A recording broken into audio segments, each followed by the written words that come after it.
will distribute your podcast for you so it can be heard on Spotify, Apple Podcasts, and many, many more. Salute.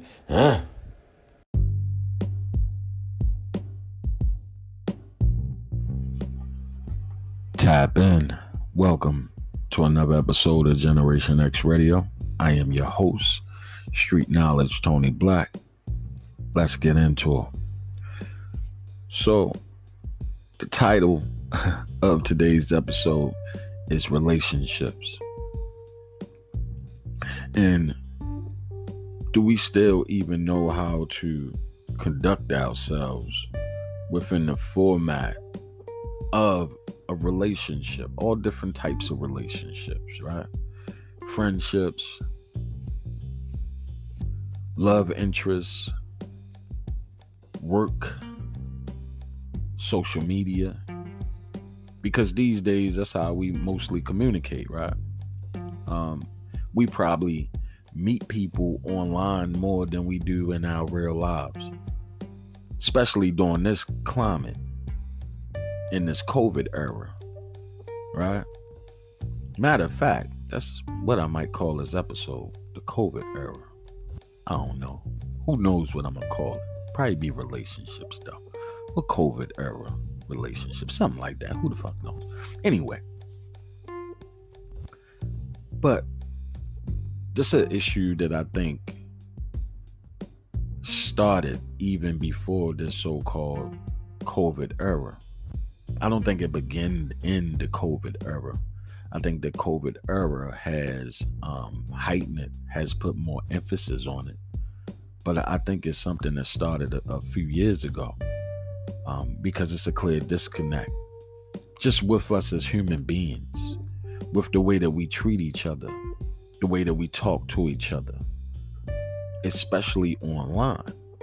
Now, it's to the point now where people have a hard time communicating in person.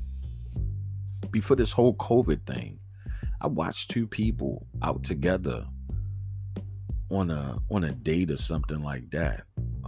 I was out with somebody myself, and these two people was both sitting there on their phones, texting or doing whatever they was doing on social media. Of course, both taking pictures of their food, on and on and on and on and on.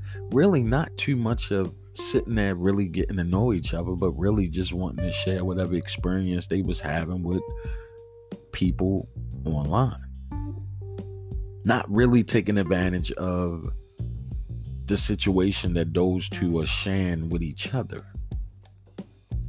Now, I'm not here to say whether that's a good thing or a bad thing to anybody that's listening or anybody that comes across this particular broadcast, right?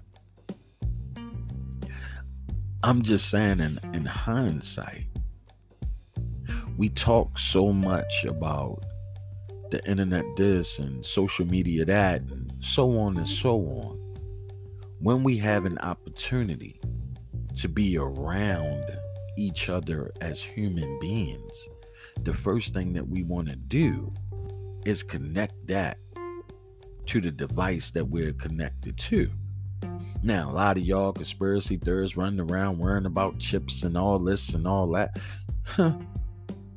Y'all walking around with it already. You are attached to that thing. You take it to the bathroom with you. You got it right now doing whatever you're doing while you're listening to me. It's the world that we live in. And it happened to the point where it's just something that's so natural for you. If you left the house right now and you left your phone behind, you could be halfway to work. You're going to turn around and you're going to go get your phone. Same concept. It could have been your wallet, but you got your phone with you. You'll spend a day at work without your wallet, but you're not spending a day away without your phone. Think about that. Tap in for a minute. Excuse me. So what I'm saying is a lot of those things have affected us. Because see, I remember seeing a documentary a while back, and I can't remember if it was China or Japan, or I can't remember where it was at, but they was talking about the issue that they have over there between men and women. And it had a lot to do with the tax bracket that most of the women are in over there at this point. Most of them are successful and at a stage of their lives where a lot of men are intimidated by the status.